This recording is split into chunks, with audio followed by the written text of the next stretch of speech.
Étonnant dialogue entre Jésus et Pilate, entre un justiciable juif livré à l'autorité romaine et le représentant de cette autorité.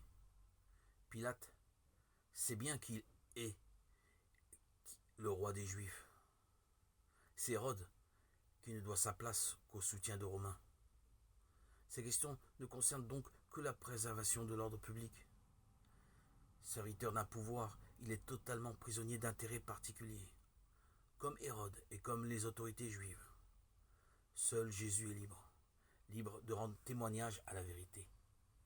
Qu'est-ce que la vérité ? Demande Pilate, lui qui ne connaît que celle du plus fort. La vérité, elle est devant lui. C'est Jésus, cet homme démuni de tout pouvoir temporel, mais qui revendique une royauté qui ne vient pas de ce monde. D'où vient-elle donc cette royauté ? De quel autre monde s'agit-il ?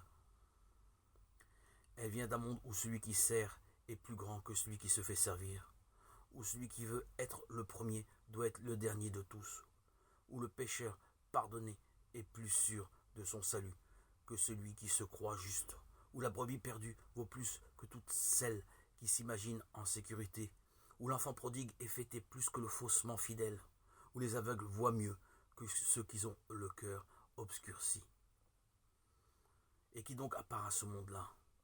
Ce dont parle Jésus dans sa prière à Dieu son Père.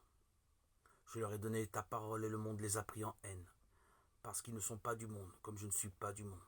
Je ne te demande pas de les ôter du monde, mais de les garder du mal. Ils ne sont pas du monde, comme je ne suis pas du monde. Consacre-les par la vérité, ta parole est vérité.